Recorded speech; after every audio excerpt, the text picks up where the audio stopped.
வாழ்க வையகம், வாழ்க வையகம், வாழ்க வளமுடன். சிந்தனையை, உடல் நலத்தை சீரமைத்து உய்வித்த குருவே வாழ்க. இந்த இணைப்பில் இணைந்திருக்கிற இருவால் மெய்யன்பர்களையும் வாழ்த்தி வணங்கி மகிழ்கிறேன். இன்று நாம் சிந்திக்க இருக்கிற தலைப்பு மனம் அமைதி அடைந்தால் அப்படின்ற டாப்பிக்கில் பார்க்க போகிறோம். மனம் சாந்தி அடைஞ்சதுன்னா என்னங்க? அமைதி அடைந்தால் அப்படின்னா, சாந்தின்றது சமஸ்கிருத வார்த்தை, அதுக்கு தமிழில் அமைதின்னு சொல்லுவாங்க. அப்போ நாம் அமைதியாக ஆகணும் அப்படின்னு சொன்னிங்கன்னா என்ன செய்யணும்? நம்மளுடைய மன அலைச்சூழல் உணர்ச்சி நிலையில் தான் நம்ம பொதுவாக வாழ்க்கையில் இருக்கிறோம். அதை உணர்வு நிலைக்கு நீங்கள் கொண்டு வந்தீங்கன்னா நீங்கள் அமைதி தான். பொதுவாக சொல்லுவாங்க இல்லைங்களா, நீங்கள் ஏதாவது ஒரு கோல் நிர்ணயம் பண்ணிவிட்டு அந்த கோலை அச்சீவ் பண்ணிட்டீங்கன்னு வச்சிங்களேன், ஒரு அமைதி தானே, ஒரு சந்தோஷம் தானே. அதே போல் நம்மளுடைய வாழ்க்கையின் நோக்கம் என்னங்க? இறைநிலையை அடையணும். அதுக்கு தடங்களாக இருக்கிறது என்னங்க? நம்ம வழி வழியாக கொண்டு வந்த கர்மாக்கள். அந்த கர்மாவை கழிக்கிறதுக்கு என்ன செய்யணும்? நம்ம உணர்ச்சி நிலையில் இருந்தால் அழிக்க முடியுமா? உணர்வு நிலையில் இருந்தால் அழிக்க முடியுமா? இப்போ வேதாத்ரி மகரிஷி நமக்கு எடுத்த உடனே நம்ம மனம் வெளியே போயிட்டு இருக்குதுங்க இல்லையா, அதை வெளியே நீங்கள் தேடினீங்கன்னா எதுவும் கிடைக்காதுங்க. உங்களுக்கு உள்ளுக்குள்ளார தேடணும். அதுக்காக தான் அவர் அந்த குண்டலினி சக்தியை, மூலாதாரத்தில் இருக்கிற அந்த சக்தியை கொண்டு அவர் தவ ஆற்றலை நமக்கு புருவ மத்தியில் வைக்கும்பொழுது நம்ம அந்த புருவ மத்தியிலே உயிரையே நம்ம கவனிக்கிறோம். அப்போ கவனிக்கும்போது நமக்கு உள்ளார என்ன நடக்குதுங்க? உணர்ச்சி நிலையிலிருந்து உணர்வு நிலைக்கு நம்ம மன அலைச்சூழல் குறையுது. நமக்கு எந்த பதிவுகளும் நம்மளுடைய கர்மயத்தில் பதியறது எப்போ தெரியுங்களா? உணர்ச்சி நிலையில் தான். நீங்கள் உணர்வு நிலையில் இருக்கும்பொழுது கண்டிப்பாக பதியறதுக்கு வாய்ப்பே கிடையாது. இப்போ சாதாரணமாக யாக குண்டம்னு சொல்லுவாங்க இல்லைங்களா. இப்போ யாக குண்டம்னா என்ன? ஒரு நெருப்பு தனியாக கிடக்கிறதுக்கும் ஒரு குண்டத்துலேருந்து எடுக்கிற நெருப்புக்கும் வித்தியாசம் இருக்குது இல்லைங்களா. அதுபோல் அந்த குண்டலினின்ற சக்தி நம்ம ஜெனட்டிக் சென்டரில் அபரிதமான சக்தியை உடையது. அந்த சக்தியை நீங்கள் எடுத்து கொண்டு சுழுமுனா நாடி வழியாக சகசிராசனத்தில் வைக்கும்பொழுது தான் அப்போ இறைநிலையை அடையக்கூடிய அந்த வாசல் என்ற மாதிரி சொல்லுவாங்க சித்தர்கள். எப்படின்னா, நீங்கள் அந்த குண்டலினி சக்தியை சுழுமுனா நாடி வழியாக கொண்டு அந்த பீனியல் கிளாண்டில் வைக்கும்போது அமுத கலசன்னு வள்ளலார் சொல்லுவார் இல்லைங்களா. அந்த அமுத கலசத்தை நீங்கள் உணரும் பொழுதே நீங்கள் ஒரு அமைதியான நிலையை அடைவாங்க. இப்போ மகரிஷி நமக்கு வடிவமைச்சு கொடுத்துருக்கிறத பாருங்களேன். எளிய முறை உடற்பயிற்சியாக இருக்கட்டும், செய்யும்பொழுது நீங்கள் உணர்ச்சி நிலையில் இருக்கீங்களா, உணர்வு நிலையில் இருக்கீங்களா? காயகல்பம் செய்ய சொல்கிறாரு, தியானத்தை செய்ய சொல்கிறாரு, அகத்தாய்வு பண்ணுறீங்க, மௌனத்தை இருக்கிறீங்க, தீப பயிற்சி இப்போ எடுக்கிறீங்க, கண்ணாடி பயிற்சி எடுக்கிறீங்க. இந்த பயிற்சிகள் எல்லாமே நம்ம இப்போ ஒரு சத்சங்கத்தில் இந்த உரையை கேட்குறோம். இது எல்லாமே நம்ம மனசை உணர்ச்சி நிலையிலிருந்து உணர்வு நிலைக்கு கொண்டு வருது. அப்போ மனம் அமைதி தானே அடையுது. அதுதான் தாய்மானவர் கூட சொல்லுவாங்க இல்லைங்களா, சினம் இறக்க கற்றாலும் சித்தியெல்லாம் பெற்றாலும் மனம் இறக்க கல்லார்க்கு வாயேன் பராபரமே அப்படின்னு சொல்கிறாங்கன்னா, மனசு தான் நமக்கு எல்லாத்துக்குமே மூலமாக இருக்குது. நம்ம ஐம்புலன்கள் வழியாக வெளியே போகாமல் உள்ளுக்குள்ளாரையே அதை கொண்டு நிறுத்தும் பொழுது ஸ்தூல உடல், சூக்கம உடல், காரண உடல் மாதிரி எப்போ நீங்கள் உயிரை கவனிச்சிங்களோ அப்பயே உங்களுக்கு அறிவு உடல் வேலை செஞ்சு உங்கள் மனதை அறிவு ஆட்சி செய்யுது. இதுக்கு இந்த பாடலுக்கு ஒரு ராமாயணத்தை சொல்லுவாங்க இல்லைங்களா, கிருஷ்ண பாலத்தை கடந்து தான் தாயுமானவர் போனார், அனுமன் இலங்கைக்கு போனார் அப்படின்னு சொல்கிறாங்க இல்லைங்களா. இதில் பாலம்னா இந்த குண்டலினி சக்திக்கு நெருப்பாறு மயிர் பாலம்னு சொல்லுவாங்க சுழுமுனை நாடிக்கு. அதே மாதிரி இலங்கைக்கு சுழுமுனை பிரம்ம இந்திரன் அப்படின்னு சொல்லுவாங்க, பிரம்ம இந்திரன்னு சொல்லுவாங்க இலங்கையை. அப்போ பாலன்றது சுழுமுனை நாடியே, இலங்கை என்றது பிரம்ம இந்திரம். அப்போ என்ன நமக்கு மகரிஷி கொடுத்துருக்காரு பாருங்க, அந்த நாடி சுத்தி பயிற்சி நீங்கள் செய்துட்டு நீங்கள் அதிலிருந்து உங்கள் மூலாதாரத்தில் இருக்கக்கூடிய அந்த சக்தியை அந்த சுழுமுனை நாடி வழியாக முதுகு தண்டோடு வழியாக எல்லா சக்கரங்களையும் கொண்டு வந்து பிரம்மேந்திரத்தில் நிறுத்துறீங்க. அங்கே வரும்பொழுது என்ன, மனம் அற்ற நிலை. அதை தான் இது இவங்க சொல்கிறாங்க. சினம் இறக்க கற்றாலும் சித்தி எல்லாம் பெற்றாலும் மனம் இறக்க கல்லார்க்கு வாயேன் பராபரமேன்னு சொல்கிறது இதுதான் சொல்கிறது.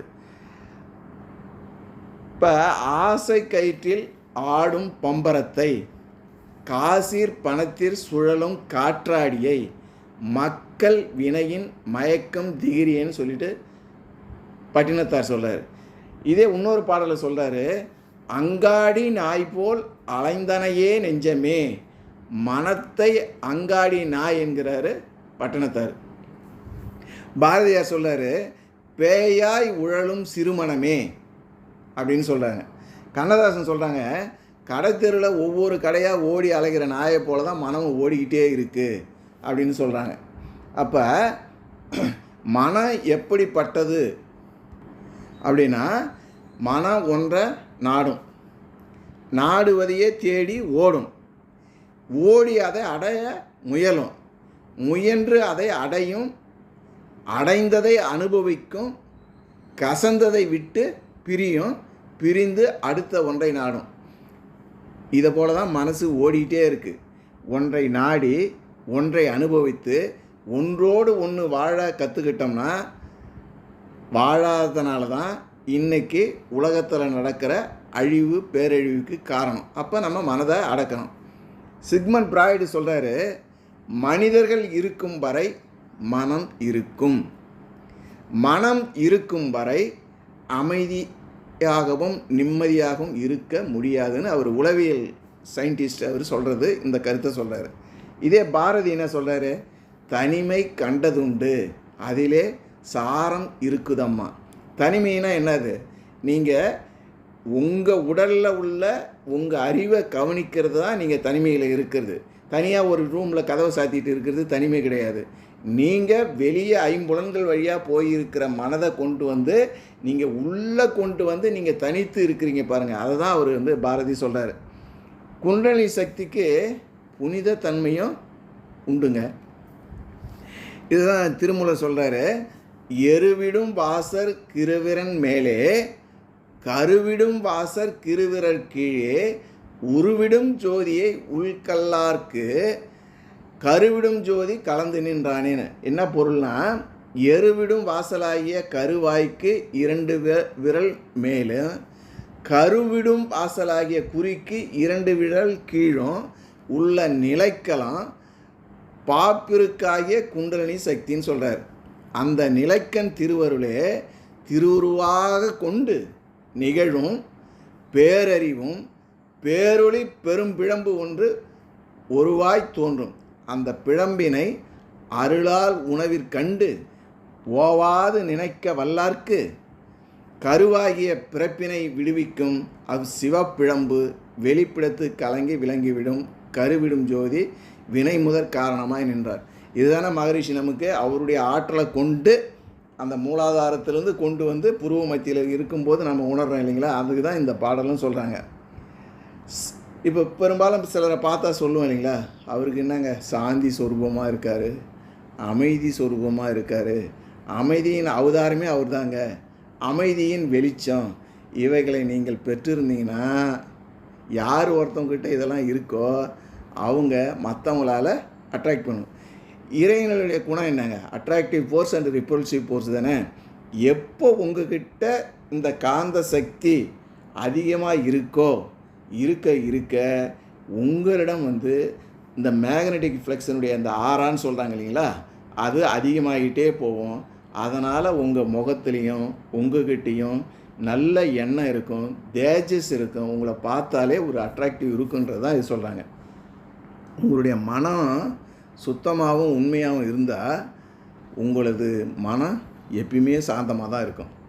அழகினி சித்தர் சொல்கிறாரு, கண்ணுக்கு மூக்கடியோ காதோர மத்தில் உண்ணாக்கு மேலேறி உன் புதமை மெத்த உண்டு உண்ணாக்கு மேலேறி உன் புதுமை கண்டவர்க்கு கண்ணுக்கு மூக்கடியோ என் கண்ணம்மான்னு பாடுறாரு. என்ன சொல்கிறாருன்னா, புருவ மத்தி அப்படின்னு சொல்கிறது இந்த மூக்கடினா புருவ மத்தி, கண் மூக்கு காது எல்லாம் உள்ளே சேர்கிற இடம் தானே நம்ம புருவ மத்தின்னு சொல்கிறோம் இல்லைங்களா. அதுக்கு உள்நாக்கு இருக்குது பாருங்கள், அந்த இடத்துல கொண்டு போய் இந்த சக்தியை வைக்கும்போது புதுமைகள் உங்களுக்கு கிடைக்குது, அமுத கலசம் கிடைக்குதுன்னு தான் அவர் சொல்கிறார். உங்களிடத்தில் எதிர்மறையான எண்ணங்கள் இல்லாமல் நேர்மறையான எண்ணங்கள் இருந்தால் எப்பொழுதும் நீங்கள் நிதானமாக தான் இருப்பீங்க. உங்களுடைய எண்ண சொல் செயலில் தூய்மையாகவும் புனிதமும் அமைதியும் இருந்தால் நீங்கள் மற்றவர்களால் வசீகரிக்கப்படுவீங்க. உங்களிடத்தில் அமைதி சக்தி அதிகமாக இருந்ததுன்னா மற்றவர்கள் உங்களை நினைக்கும் பொழுதே அவங்க அமைதி அடைவாங்களாம். உலகில் உள்ள எல்லா மதங்களும் மன அமைதிக்கான வழிமுறையை சொல்லிட்டு தான் இருக்காங்க. கடவுளுடைய தொழில் என்னங்க? படைத்தல், காத்தல், அழித்தல்னு சொல்கிறாங்க இல்லைங்களா. இந்த மூன்றையும் வார்த்தைகளால், நீங்கள் சொல்லக்கூடிய வார்த்தைகளால் இனிமையாலேயே செய்யலாம் அப்படின்றாங்க. ஒளியின் அதிர்வுகள் தான் நமக்கு மந்திரங்களாக வருது. எது ஓசை, எது இசை? ஓசைக்கும் இசைக்கும் என்னங்க வேறுபாடு? ஒழுங்கற்று இருப்பது தான் ஓசை, ஒழுங்கு அமைப்புக்கு உட்பட்டது தான் இசை. ஓசை ஒரு ஒழுங்கமைப்பிற்குள் வரும்போது இசையாவது. இசை என்றால் புகழ்னு தமிழில் ஒரு அர்த்தம் உண்டுங்க. நம் வாழ்வு எப்போது இசை வசமாகும்? ஓசை ஒழுங்கமைப்பிற்குள் வரும்போது இசையாவது மாதிரி ஒழுங்கமைப்பிற்கு உட்படுகிற மனித வாழ்வும் இசையாவது. இசை என்ற பெயர் எதனால் வந்ததுங்க?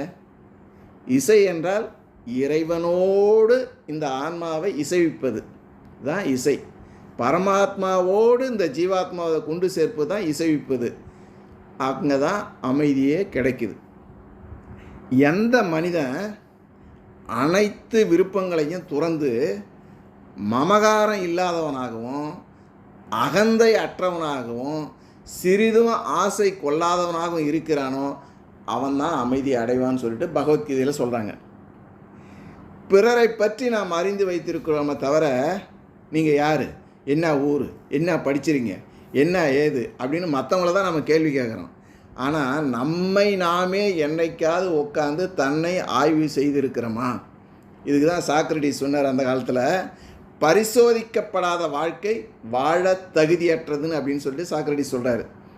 அப்போ மகரிஷி கொடுத்துருக்க அகத்தவனா என்னங்க? தவம் என்றால் எரித்தல் என்று ஒரு பொருள் இருக்குது. எப்படின்னா, பொன்னை உருக்கி தூய்மைப்படுத்துவது போல அவரவர் அகத்தில் உள்ள களங்கங்களை எரித்து உள்ளத்தை தூய்மைப்படுத்துறது தான் அகத்தவம். அதுக்கு தானே மகரிஷி அழகாக எண்ணம் ஆராய்தல், ஆசை சீரமைத்தல், சீனம் தவிர்த்தல், கவலை ஒழித்தல், நான் யார், குணநல பேர்னு அழகாக கொடுத்துருக்காங்க பாருங்கள். நமக்கு தேடல் எல்லாமே பொருள், புகழ், செல்வாக்கு, புலனின்பம் இது எல்லாமே வெளியே தான் நம்ம படுத்திக்கிட்டு இருக்கோம். அது மாதிரி நீங்கள் வெளியே தேடினீங்கன்னா உங்ககிட்ட உங்களை அறியாமலேயே ஆணவம் வளரும். ஆணவம் வளர்ந்தால் அறிவு நிச்சயம், அழிவு நிச்சயம் உண்டு உங்களுக்கு. தேடல் உள்ளே நடந்தால் ஆணவம் ஒழியும், ஆணவம் ஒழிந்தால் வாழ்வில் மலர்ச்சி நிச்சயம்.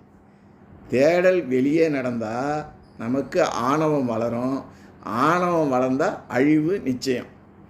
தேடல் உள்ளே நடந்ததுன்னு வச்சிங்களேன், ஆணவம் ஒழியும், ஆணவம் ஒழிந்தால் வாழ்வில் மறுமலர்ச்சி நிச்சயம். நம்ம எப்பயுமே எளிமையாக இருந்துன்னு வச்சிங்களேன், அதை யாரும் நம்ம ஃபாலோ பண்ண மாட்டோம். இப்போ இந்த மனசை உள்ளே கொண்டு போய் நம்மளுடைய சுவாசத்தை கவனிக்கிறதோ இல்லை நீங்கள் மூலாதாரத்திலே மனசை வச்சுக்கிட்டு தவம் செய்கிறதோ, இதில் என்னங்க சிரமம்? எது எளிமையானதோ, எது எளிதில் வசப்படக்கூடியதோ அதன் மீது நமக்கு மரியாதையே கிடையாது. இப்போ நமக்கு தண்ணி எளிமையாக கிடைக்குது, காற்று எளிதாக, அதை இரண்டுமே நம்ம வாழ்க்கைக்கு அடிப்படையான ஒன்று. இந்த இரண்டையுமே நம்ம மதிக்கிறோமா? இது ரெண்டும் இல்லைன்னா நம்ம உயிர் வாழவே முடியாது. ஆனால் அதை பற்றி நம்ம மதிக்கிறதே கிடையாது. இரும்போட பிறந்த துரு இரும்பை அழிப்பது போல நம்மோடு சேர்ந்து பிறக்கிற ஆணவம் நம்ம அழிச்சிருங்க. உமையோடு நெல் பிறப்பது போல, களிம்போடு செம்பு இருப்பது போல ஆணவத்தோடு தான் உயிர் உடம்புக்குள்ளே வந்து சேருது. வள்ளலார் அழகாக ஒரு பாடலில் சொல்லுவார், அகங்கார கொடுங்கிழங்கை அகழ்ந்து எரிய அறியேனே அப்படின்னு பாடுறாங்க. நமக்கு என்னைக்காவது சிந்தனை பண்ணி நமக்கு ஏன் துன்பம் வருது? எதனால் வருதுன்னா, தான் என்ற அகங்காரத்தினால தனது என்ற மமகாரம் உருவாக்கி அதன் விளைவாக நம்மக்கிட்ட ஆசை ஏற்படுது. அந்த ஆசையை நிறைவேற்றாத காரணத்தினால தான் துன்பங்கள் வருது. அகங்காரம் இருந்தால் ஆசை வரும், துன்பங்கள் வரும். அகங்காரங்கள் வருவது சம்சார வாழ்க்கை. அகங்காரம் ஒழிந்தால் நிர்வாண நிலை வரும் நமக்கு. அகங்காரம் ஒழிந்தது வருவது ஆன்மீக வாழ்க்கை. நிர்வாண நிலை என்றால் மனமற்ற நிலை, அகங்காரமற்ற நிலை, பிரம்ம நிலை, மோட்ச நிலை. மனம் அதுவாகவே அடங்கும் பொழுது நமக்கு விழிப்புணர்வு வருது. மனம் அதுவே அடங்கும் பொழுது அது உங்களுக்கு வேலைக்காரன். மனம் அடங்காதுன்னு வச்சிங்களேன், அது உங்களுக்கு முதலாளி. அப்போ மனம் உங்களை ஆட்சி செய்யணுமா, அறிவு உங்களை ஆட்சி செய்யணுமான்றதை நினச்சி பாருங்கள். புத்தா என்ற வார்த்தையில் அந்த புத்தான்னு சொல்கிறீங்க இல்லைங்களா, பூன்றது புத்தி, தான்றது தாதா. எவன் ஒருவன் தன் புத்திக்கு தாதாவாக இருக்கிறானோ அவனுக்கு பெயர் தான் புத்தா. இல்லற வாழ்க்கையில் இருந்து கொண்டு எவன் ஒருவன் புத்தியை தன் கட்டுப்பாட்டிற்குள் வைத்திருக்கிறானோ அவனுக்கு பெயர் தான் புத்தா. தான் என்ற அதிகார பற்றையும் தனது என்ற பொருள் பற்றையும் யார் ஒருவர் தனது தேவைக்கு மட்டும் பொருட்களை பயன்படுத்தி தனக்கு போக மீதி உள்ளவற்றை சமுதாயத்தில் உள்ள மக்களுக்கு ஈகையாக கொடுத்து அறநெறியில் வாழ்கிறார்களோ அவர்கள்தான் பிரம்மத்தை அடைய முடியும். பிரம்ம நிலை அடைஞ்சிட்டிங்கன்னு வச்சிங்களேன், உங்களுக்கு மோகம் வராது. உயிர் பிரியும் நேரத்திலே இந்த பிரம்ம நிலையிலேயே நிலை பெற்ற பிரம்மத்தை நீங்கள் அடைவீங்க. ஒரு மரத்தின் ரகசியம் விதையில் அடங்கியிருப்பது போல் இந்த பிரபஞ்ச ரகசியத்தின் தோற்றமே அதன் அமைதியில் தான் அடங்கியிருக்கு. இறைவன் கூட அமைதியில் தான் இருக்கிறான். இயேசுபிரான் சொல்கிறாரு, அமைதியில் தான் இறைவன் உறங்குகிறான்னு சொல்கிறாரு. அப்போ நாம் அமைதியை நோக்கி தான் நகரணும், அமைதியிலே நிலைக்கணும். அமைதியிலே அசைவு இல்லை, இயக்கம் இல்லை. அதனால் அது எல்லையற்ற நிசப்தமாக இருக்குது. எங்கு அசைவு இருக்கிறதோ அங்கு நிசப்தம் இருக்காது. பிரபஞ்சத்தில் கோள்கள், நட்சத்திரங்கள், விண்கள் சுழற்சியின் அசைவால் ஒரு சத்தம் எழுந்துக்கிட்டே தான் இருக்கும். அந்த சத்தத்தை, அந்த ஓசையை இந்திய நாட்டு கலாச்சாரம் என்ன சொல்லுவாங்க? பிரணவம், ஓம், ஓங்காரம்னு சொல்லுவாங்க. ஓம் என்ற பிரணவ மந்திரமே ஒளியின் வெளிப்பாடு தாங்க. அதுதான் இயேசுபிரான் சொல்லுவார், ஆதியில் வார்த்தை இருந்தது, வார்த்தை கடவுளோடு இருந்தது, வார்த்தையே கடவுளானதுன்னு சொல்லுவார். நம்ம மகரிஷி கொடுத்த பிராணாயாம பயிற்சியில் மூச்சு காற்றை உள்ளே இழுக்கும்போது அது மூலாதாரத்திற்கு சென்று அங்கிருந்து குண்டலினி சக்தி துரியத்துக்கு செல்லும்போது ஓ என்ற ஒலியும், மூச்சை வெளியே விடும்போது இம் என்ற ஒலியும் கேட்கும் அப்படின்னு சித்தர்கள் சொல்கிறாங்க. ஓம் என்ற சொல் இறைநிலையை குறிக்கும் ஒரு சங்கேத நாமக்கரணம். எந்த ஒரு மதத்தையும் சார்ந்த சடங்கு முறை கிடையாது. இந்த ஓம் என்ற வார்த்தை இறைநிலை குணம் கடந்த ஒன்று. அதை சித்தர்கள் குணாதீதம்னு சொல்லுவாங்க. குணாதீதத்தின் கூறு என்னங்க? மௌனம். இந்த மௌனத்தை குறைக்க குறைந்த மாத்திரை அளவு கொண்ட இம் என்ற மகர எழுத்தை சேர்ந்தது தான். தமிழ் இலக்கணத்தில் இம்மை தனியாக உச்சரிக்கக்கூடாதுன்னு சொல்லுவாங்க.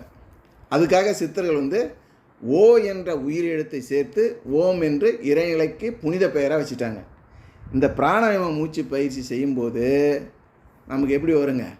நடந்தது, நடக்க போவது அனைத்தையும் உணரக்கூடிய நுண்ணுணர்வு உங்களுக்கு உருவாகும். இப்போ பாக்ஸிங், கராத்தே, குங்ஃபு அப்படின்னு கற்றுறாங்க இல்லைங்களா, அவங்களுக்கு எல்லாருக்குமே ஆரம்ப காலத்தில் இருந்து அவங்க குருமகான்கள் இந்த சாந்தி தவத்திலேயே இருந்து செய்ய சொல்லுவாங்களாம். அப்படி செய்ய சொல்லும்போது தான் நம்ம சினிமாவில் கூட பார்ப்போம் இல்லைங்களா, சைடில் வருவார், பின்னாடி வருவார், முன்னாடி வருவார் அட்டாக் பண்ணுறதுக்கு. அது எப்படி ஹீரோ வந்து பிடிக்கிறாரு. அப்போ இப்போ பிளாக் பெல்ட் வாங்குறாங்க இல்லைங்களா கராத்தேவில், அவங்களுக்கு வந்து 7வது ஸ்டேஜ்னு சொல்லுவாங்க. நல்ல பழைய குருமார்களை கேட்டால் சொல்லுவாங்க. அந்த 7வது ஸ்டேஜில் பின்னாடி இருந்து அவருடைய மாஸ்டர் வந்து தலையில் அடிக்க வருவாராம். அந்த பின்னாடி அவர் வரக்கூடிய உணர்வே அவர் உணர்ந்து அப்படியே கையை மேலே தூக்கி அதை மறிப்பாராம். அதுக்கு தான் இந்த சாந்தி தவத்தில் சொல்கிறாங்க, நடந்தது நடக்க போவது அனைத்தையும் உணரக்கூடிய நுண்ணுணர்வு உங்களுக்கு கிடைக்குன்னு சொல்லுவாங்க. இப்போ நாடி சுற்றில பிங்களை, இடகலை, சுழுமுனை சொல்கிறேன் இல்லைங்களா.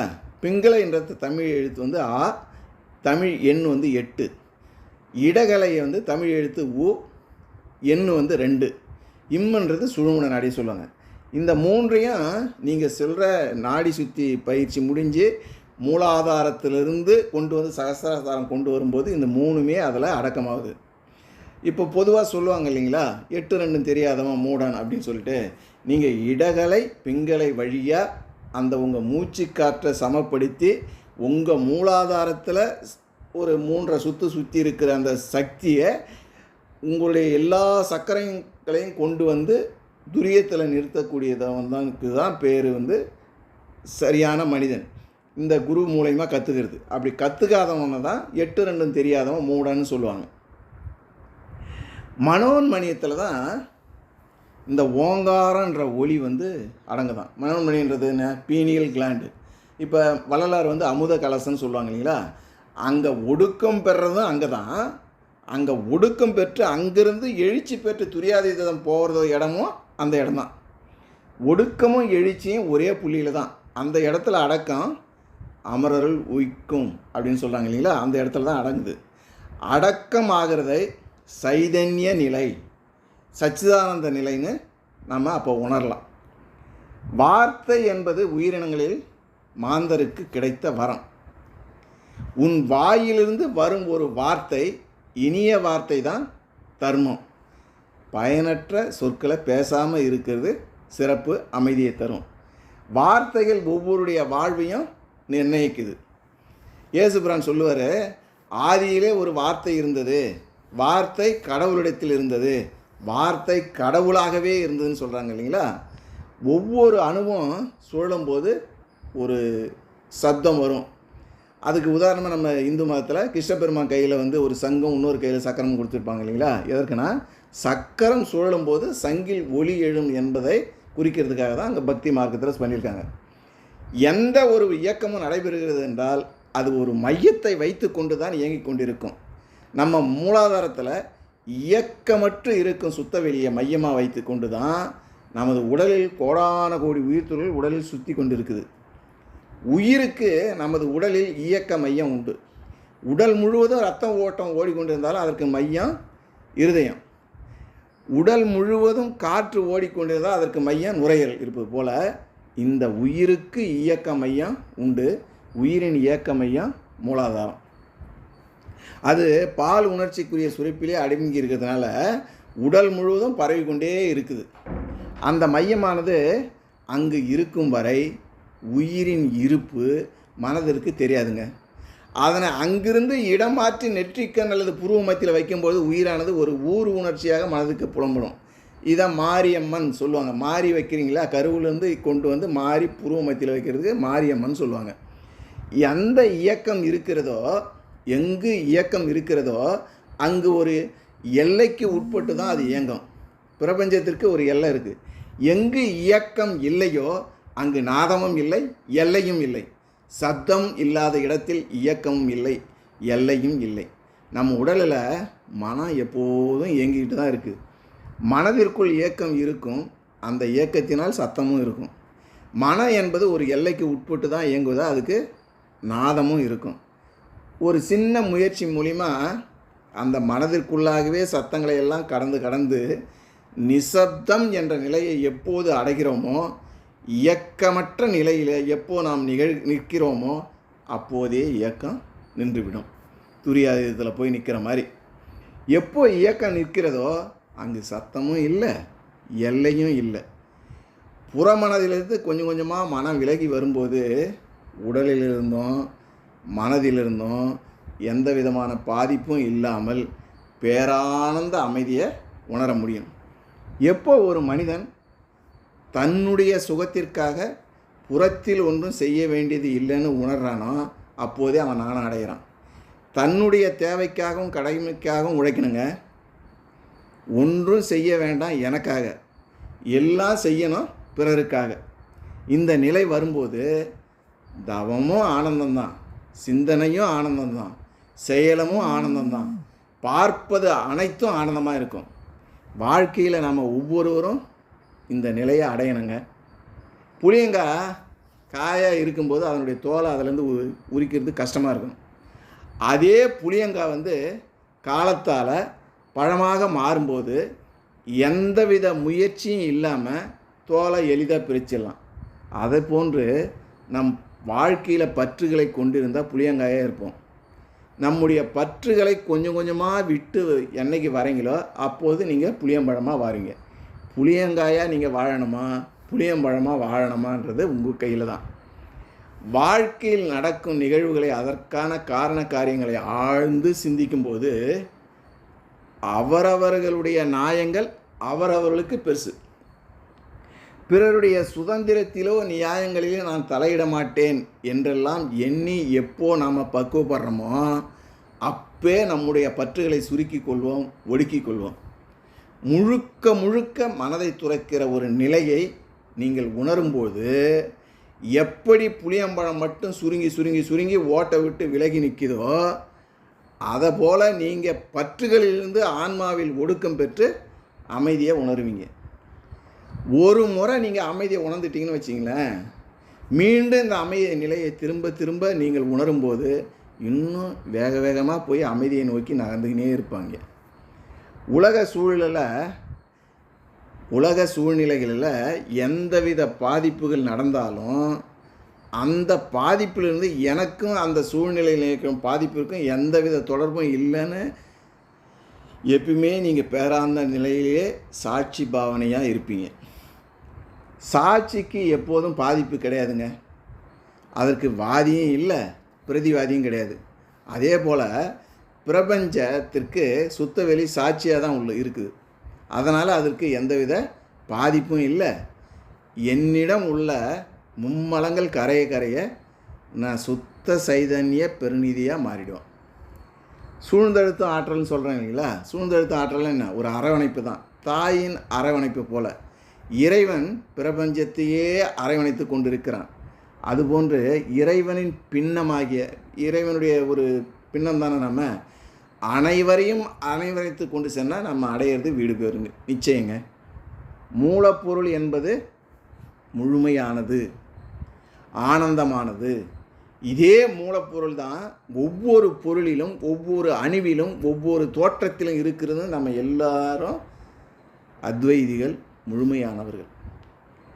எந்த பொருள் எங்கு பொருள் இருக்கிறதோ அங்கே தேடினா தான் அது கிடைக்கும். இப்போ விளையாட்டாக ஒரு கதை சொல்லுவாங்க இல்லைங்களா? வீட்டுக்குள்ளார ஊசியை போட்டு தொலைச்சிட்டு தெருவில் தேடினாராம். என்னங்க இங்கே தேடுறீங்க, ஊசி எங்கெங்கே தொலைச்சிங்கன்னா வீட்டில் தொலைச்சது இங்கெங்கே தெருவில் தேடுறீங்கன்ற மாதிரி எங்கே பொருள் இருக்கிறதோ அங்கே தேடினா தான் அது கிடைக்கும். அதை விட்டுட்டு வெளியில் தேடினா எப்படி கிடைக்கும்? அதை தான் புறமணங்கள் வழியாக போகிறத உள்முகமாக திருப்பி நீங்கள் செய்தீங்கன்னா தான் நீங்கள் இறைநிலையை அடைய முடியும். அப்போ உள்முகமாக தான் நீங்கள் தேடணும், புறத்தில் தேடக்கூடாது. வாழ்க்கை முறை சாத்வீகமாக இருந்தால் உங்களுடைய வாழ்க்கை முறை அறநெறியில் வாழ்ந்தீங்கன்னா உங்களை சுற்றி அமைதி நிலவும். இதுதான் குறள் ஒன்று சொல்லுவார் வள்ளுவர். செறிவறிந்த சீர்மை பயக்கும் அறிவறிந்து ஆற்றின் அடங்கப்பெறின். என்ன பொருள்னா, அறிய வேண்டியவற்றை சுவை ஒளி ஊறு ஓசை நாட்டுன்னு சொல்கிறாங்க இல்லைங்களா? அதுதான் அறிந்து நல்வழியில் அடங்கி. எதில் அடங்கணுங்க? மெய் வாய் கண் மூக்கு செவியில் அடங்கி ஒருவன் அடக்கமாக வாழ்ந்தானா அவனது அடக்கம் நல்லவர்களால் அறியப்பட்டு அது அவனுக்கு பெருமையை கொடுக்கும், உயர் புகழை கொடுக்குன்றாங்க. பிறருடைய குற்றத்தை நம்ம பார்க்கக்கூடாதுங்க. குற்றம், குறை, கோல் சொல்லல், வஞ்சம் இவை அனைத்தும் ஒழித்துன்னு சொல்லுவார் இல்லைங்களா மகரிஷி? அதுபோல் பிறருடைய குற்றத்தை பார்க்காதீங்க, பிறரது குறைகளை நீங்கள் வெளிப்படுத்தாதீங்க. உன்னுடைய குற்றத்தை பாரு, என்கிட்ட என்ன குற்றம் இருக்குதுன்னு பாருங்கள். பிறருடைய குற்றத்தை பொறுத்து கொள்வதும் நம்முடைய குற்றத்தை பார்ப்பதும் தான் சிறப்பு. அவர்களிடம் உள்ள நல்ல அம்சங்களையே பார்க்கணும். ஒருவருடைய குற்றத்தையே நீங்கள் பார்த்துக்கிட்டு இருந்தீங்கன்னா மன அமைதி இருக்காது. தேவை அதிகரிக்க தொடங்கினால் மனதில் அமைதி இருக்காதுன்னு சொல்லிட்டு சாரதா தேவி சொல்கிறாங்க. ஒருவருடைய இயலாமையினால தான் தவறு நடக்குது. ஒருவருடைய கர்மாவின் அடிப்படையில் தான் அவருக்கு இயலாமையாக வருது. ஒருவருடைய இயலாமையால் தவறு நடக்குது. அந்த இயலாமைக்கு காரணம் அவருடைய கர்மா. ஆன்ம சக்தி ஒருவரிடம் இருந்தால் அவரிடம் கண்டிப்பாக இயலாமை இருக்காது. எல்லா பக்கத்தில் இருந்தும் கடலில் ஆற்று நீர், சுனை நீர் எல்லாம் கலக்குது. எது கலந்தாலும் அந்த நடு கடலில் பாருங்கள், அசைவற்று இருக்கும் அந்த நீர். அதே போல் அறிவில் தெளிவடைஞ்ச ஞானிகிட்ட உலகப் பொருள்கள் எவ்வளோ சேர்ந்தாலும் அதில் ஆசை கொள்ளாமல் அவங்க எப்பொழுதும் சலனமற்று நீடித்த நிலைத்த நிலையிலே அமைதியாக இருப்பாங்க. சாந்தி யோகம் நம்ம மகரிஷிக்கு கிருஷ்ணராவ் ஆக்னி தவம் கொடுக்குறாரு. அவருக்கு தலைப்பாரம் வருது. 3வது குருவான நம்ம பரஞ்சோதி மகான்கிட்ட போயிட்டு தான் நமக்கு நம்ம வேதாத்திரி மகரிஷி சாந்தி தவம் வாங்கினார். அது வாங்கின பிற்பாடு தான் அவர் மாடிஃபை பண்ணி குண்டலினி யோகத்தை ஆக்னி தவம் கொடுத்த பிறகு சாந்தி யோகமாக எல்லாருக்கும் கொடுத்தாரு. இது பெரும் புரட்சிங்க. இதை என்ன பெரும் புரட்சினா, இதன் மூலம்தான் பெண்கள் உழைப்பட அனைவருக்கும் குண்டலினி யோகத்தை எளிய முறையில் கற்றுக் கொடுக்குறாங்க. இப்போ அதுக்கு முன்னாடி என்ன பீரியட் ஆனால் அவங்க அது தவம் செய்யக்கூடாது. மகரிஷி என்ன சொல்கிறாங்க, அந்த டயத்தில் மூலாதாரத்திலேயே நீங்கள் மனதை வைத்திருங்க, வேறு ஒன்றும் செய்ய வேணாம் அப்படின்னு சொல்கிறாங்க. இப்போ இந்த சாந்தி தவம் மட்டும் இல்லை அப்படின்னா இன்றைக்கி எத்தனை மனவளக்கலை பெண் ஆசிரியர்கள் வாங்கியிருக்க முடியுமா தவத்தை? அது பெரிய புரட்சி வேதாத்திரி மகரிஷி பண்ணது. இந்த உலகத்தில் வேதாத்திரி மகரிஷியின் எளிய முறை குண்டலினி யோகம் பரவி வருகிறது என்றால் அதற்கு ஆணிவேர் இந்த ஞானவள்ளல் பரஞ்சோதி மகான் கொடுத்த இந்த சாந்தி தவம் தாங்க. இந்த சாந்தி தவத்தை நமக்கு எப்பெல்லாம் மனம் உணர்ச்சி நிலையில் இருக்கோ அப்போல்லாம் நீங்கள் சாந்தி நிலையிலேயே அந்த மூலாதாரத்திலே மனசை வச்சு செய்து பழக பழக பழக உங்களை சுற்றி அமைதி நடக்கும். நீங்கள் மற்றவங்களால் கவரப்படுவீங்க. நீங்கள் எங்கு சென்றாலும் உங்களை யார் நினைச்சாலும் அவங்களுக்கே அமைதி கிடைக்கும் அப்படின்னு சொல்லிட்டு மகான்கள் சொல்லியிருக்காங்க. இதுகாரும் இந்த சிந்தனை உரையை செவிமடித்து கேட்ட இருபால் மெய்யன்பர்களையும் வாழ்த்தி வணங்கி மகிழ்கிறேன். வாழ்க வையகம், வாழ்க வையகம், வாழ்க வளமுடன்.